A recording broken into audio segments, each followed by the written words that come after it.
Kembali lagi di Cerita Cinta Channel. Jangan lupa like, comment, and subscribe ya. Terima kasih.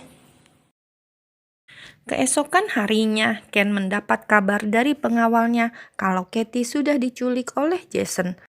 Sekarang memerintahkan seluruh pengawalnya mencari keberadaan Katie dan Jason.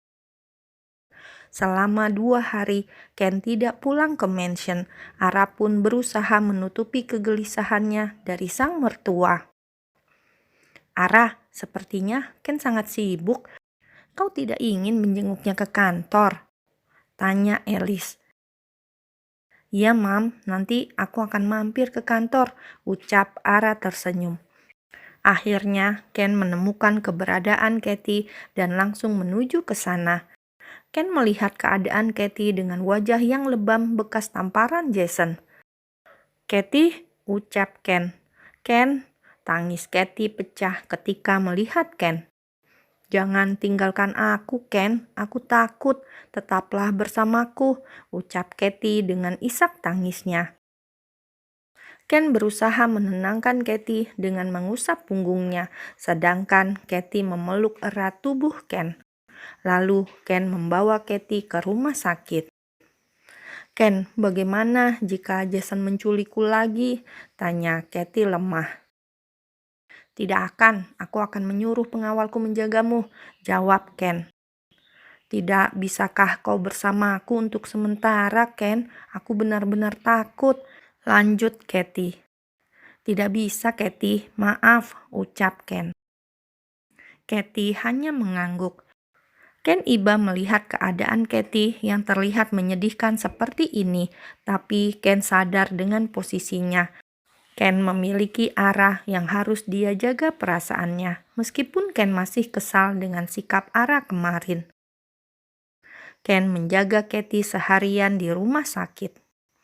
Ara datang ke kantor Ken. Dia mendapati Ken tidak ada di perusahaan. Kata sekretarisnya, Ken berada di rumah sakit karena Katie dirawat di sana. Ara kesal mendengar kabar itu dan memutuskan untuk menemui Ruby agar moodnya kembali baik. Ceklek, Ara masuk ke dalam ruang kerja Ruby. Ara, hei, ada apa? Bagaimana kabar keponakan-keponakanku? Apa mereka membuatmu kesal? Ucap Ruby yang terkejut dengan kedatangan Ara yang tiba-tiba ke ruangannya. Aku sedang bad mood, bantu aku kembalikan moodku, ucap Ara malas. Kau bertengkar dengan Ken lagi? Tanya Ruby. Tidak usah membicarakannya, aku sedang malas membahasnya, jawab Ara lesu. Aku akan mengajar. Ayo, kau pasti akan senang melihat gadis-gadis remaja yang berlatih balet, ajak Ruby.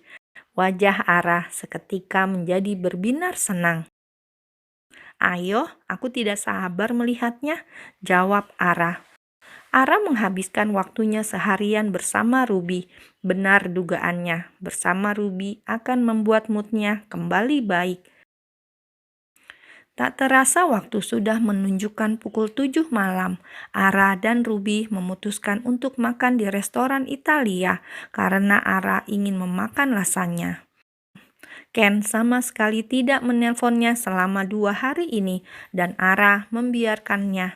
Ara merasa lelah saja. Kehamilannya sudah membuat tubuhnya lelah, jadi dia tidak ingin menambah beban pikirannya. Apa kau belum mengatakan tentang kehamilanmu pada Ken dan mertuamu, Ara? Tanya Ruby di sela-sela kegiatan makannya.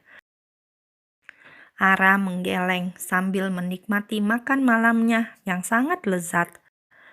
Kau harus segera memberitahunya, Ara. Kehamilanmu sangat beresiko karena kau mengandung anak kembar. Setidaknya kau dirawat dengan baik oleh suamimu nanti, jelas Ruby. Belum saatnya, tunggu keadaanku stabil, ucap Ara enteng. Semoga kau selalu bahagia, Ara, balas Ruby datar.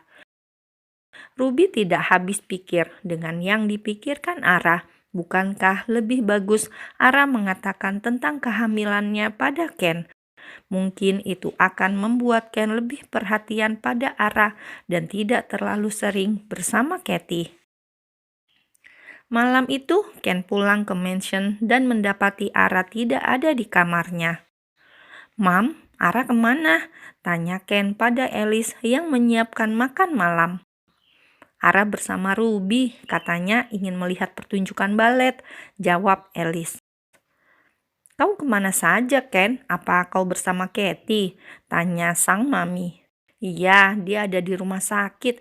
Jason menculiknya dan menyiksanya," jawab Ken dan kemudian duduk di kursi meja makan. "Apa Ara tahu?" tanya Alice lagi. "Tidak, Ara sedang marah padaku. Dia tidak suka dengan Katie dan menuduhnya yang tidak-tidak," ucap Ken datar. "Itu wajar, Ken. Kau terlalu sibuk dengan urusan Katie sampai kau lupa memperhatikan istrimu sendiri," ucap Alice. "Mam, aku mencintai Ara. Aku mengatakan sejujurnya apa yang selalu kulakukan bersama Katie. Apa itu tidak cukup untuk mempercayaiku?" jelas Ken. "Ken, Ara manusia biasa. Dia punya hati dan perasaan seperti wanita pada umumnya. Cemburu itu hal yang lumrah. Kau terlalu sibuk dengan urusan Katie. Waktumu banyak kau habiskan untuk urusan Katie. Kurasa itu yang membuat Ara tidak suka," terang Alice. "Setelah urusan Katie selesai, aku akan pulang ke negaraku, Mam." "Tidak bisakah Ara mengerti sampai ini selesai?" ucap Ken. Nyonya Alice tidak bisa memberikan nasihatnya lagi pada sang putra. Dia tahu bahwa Ken adalah orang yang keras kepala. Ara sampai di mansion jam 9 malam diantar oleh Ruby. Ara masuk ke kamarnya dan segera mandi. Ara tidak melihat Ken yang ada di ranjang karena kamar dalam keadaan gelap. Ara masuk ke dalam kamar mandi. Dia berendam air hangat agar tubuhnya rileks. Ara mengusap perutnya yang tampak sudah agak membesar. Usia kandungannya hampir memasuki 3 bulan. Ara bersyukur kehamilannya tidak terlalu merepotkannya meskipun kadang masih merasa mual dan muntah. Tapi setidaknya itu tidak terjadi tiap hari. Setelah mandi, Ara hanya melilitkan handuk ke tubuhnya. Lalu Ara memakai dress tidurnya. Kamar masih dalam keadaan gelap dan Ara tidak tahu bahwa Ken memperhatikannya sejak tadi. Ken sengaja diam tak bersuara. Dia masih kesal dengan sikap Ara yang menurutnya terlalu berlebihan pada Katie. Tiba-tiba Ara merasa perutnya kram. "Au!" Ara langsung terduduk di karpet tebalnya dan memegang perutnya. "Kau kenapa?" tanya Ken tiba-tiba. Ara terkejut melihat Ken yang ternyata sudah ada di dalam kamar. "Tidak, perutku sakit sedikit, mungkin karena kekenyangan," jawab Ara seadanya dan datar. Suasana begitu dingin dan canggung antara Ken dan Ara. Ara berusaha tenang dan tidak menampakkan kesakitan di wajahnya. Ara menghembuskan nafasnya pelan-pelan seperti yang dikatakan dokter jika perutnya terasa sakit. Itu agar mencegah dari masa panik yang bisa membuat kontraksi di perut bertambah. "Ara, kau tidak apa-apa?" tanya Ken lagi dengan berlutut di samping Ara. Ara menggeleng. "Jangan pedulikan aku, pergilah tidur," ucap Ara sinis. "Kau marah padaku? Seharusnya aku yang marah, Ara. Aku pikir selama 2 hari ini kau bisa menenangkan pikiranmu. Ternyata aku salah." Emosi Ken tersulut lagi. "Ken, please, aku tidak ingin membahas ini. Terserah apa yang kau lakukan bersama Katie. Aku tidak peduli," geram Ara. Emosi membuat perut Ara semakin sakit. Ara mengeluarkan keringat dingin, sedangkan Ken sudah kembali ke ranjangnya. Ara masih bergeming, tak bergerak sedikit pun dari tempatnya duduk. Ara menenangkan dirinya. Ken langsung menghampiri Ara dan menggendongnya ke ranjang. Setelah menidurkan Ara di ranjang, Ken merasakan keringat dingin Ara di sekujur tubuhnya. "Perutmu masih sakit?" tanya Ken. "Sedikit," jawab Ara yang sudah memejamkan matanya. Lain kali jaga makanmu, jangan makan sembarangan, ucap Ken. Aku akan mengambilkan obat lambung, lanjut Ken. Tidak perlu, aku sudah meminumnya tadi, jawab Ara berbohong. Tidurlah, ucap Ken yang kemudian mengecup kening Ara. Sakit perut Ara berangsur-angsur pulih dan akhirnya Ara bisa tertidur pulas.